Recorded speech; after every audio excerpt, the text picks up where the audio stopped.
E aí, galera, beleza? Sou o professor Michel de Biologia. Estou aqui para dar uma dica rápida para vocês agora para os vestibulares nas fases finais. Vamos lembrar da ecologia dos ciclos biogeoquímicos. Já dizia Lavoisier, nada se perde, nada se cria, tudo se transforma. Então, os elementos químicos são reciclados na natureza através das cadeias, das teias alimentares, com a participação, então, dos seres vivos e do ambiente. Então, quando nós falamos em ciclos biogeoquímicos, é a reciclagem envolvendo o meio biótico e o abiótico, os seres vivos e o ambiente não vivo. Poderíamos fazer o estudo da reciclagem de todos os elementos químicos, teoricamente. Vamos pegar os mais importantes: o carbono, o nitrogênio e o oxigênio. Eu queria destacar hoje com vocês o ciclo do carbono. Por quê? Quando a gente fala no ciclo do carbono, nós temos que lembrar que ele é o principal elemento químico de todas as moléculas orgânicas, formando as cadeias principais de carbono. Quais são os principais eventos fisiológicos relacionados à fotossíntese e à respiração? A fotossíntese retira CO2 da atmosfera, CO2, carbono inorgânico, e assimila a matéria orgânica. A respiração celular quebra esse carbono orgânico, principalmente na forma de glicose, e libera para a atmosfera na forma de CO2. Tem que haver um equilíbrio dentre esses processos realizados pelos seres vivos para manter agora uma certa quantidade de carbono no meio, carbono abiótico, e o carbono biótico. Porém, nos últimos tempos, nós temos um desequilíbrio gerado pela ação humana, pela ação antrópica. Vejam vocês que a única maneira de retirar CO2 da atmosfera é pela fotossíntese. Hoje, como é que nós chamamos isso em ecologia? Sequestro de carbono.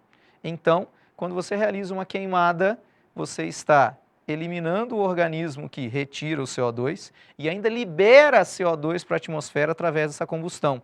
Ou seja, você gera um desequilíbrio no ciclo do carbono.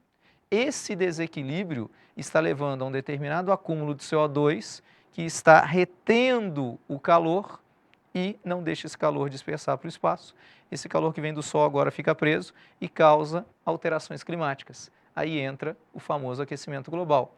Se olharmos para um esquema desses, que mostra o tamanho de cada país pela sua contribuição para a poluição, hoje sabemos que os maiores poluidores são a China, os Estados Unidos e aí depois a Índia e países da União Europeia e a Rússia. Beleza. Então nós precisamos equilibrar isso. Aí entra desde o Protocolo de Kyoto até o recente Acordo de Paris, onde os países devem agora buscar estratégias junto à economia para reduzir suas emissões de carbono, preservando áreas verdes, buscando reflorestamento, usando filtros mais adequados, usando fontes de energia mais limpa, como a substituição agora das usinas termoelétricas, para diminuir essas emissões. Por quê?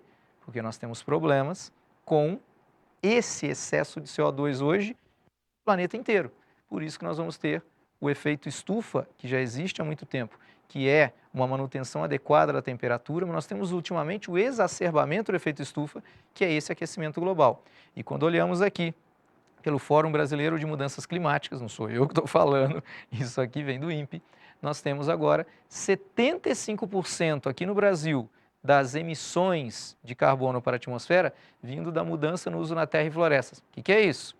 Queimada de floresta, queimada no plantio, como alguns ainda fazem em relação à cana. Ora, qual é a consequência? A retenção de calor na atmosfera causa exacerbamento agora do efeito estufa com aquecimento global, derrete calota polar, causa alteração climática. E aí nós temos períodos de seca em uma região, chuva excessiva em outra, calor excessivo que leva ao derretimento de calota polar, eleva o nível dos oceanos. Nós temos agora alterações climáticas, como furacões mais fortes. E aí nós temos um problema. Consequências para o ambiente. Nós podemos ter agora aumento da área de abrangência de doenças, porque agora fica mais quente, eu posso ter insetos vetores de doenças chegando a regiões onde não chegavam anteriormente.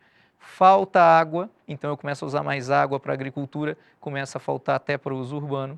Nós temos agora queda da biodiversidade pela queimada de florestas ou mesmo pela alteração da temperatura e alteração da precipitação.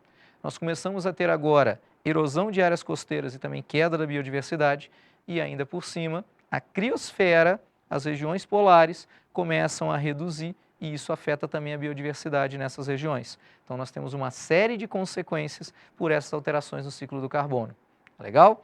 Esse é só um lembrete rápido para vocês, galerinha. Obrigado, boa prova para vocês. Estamos aí.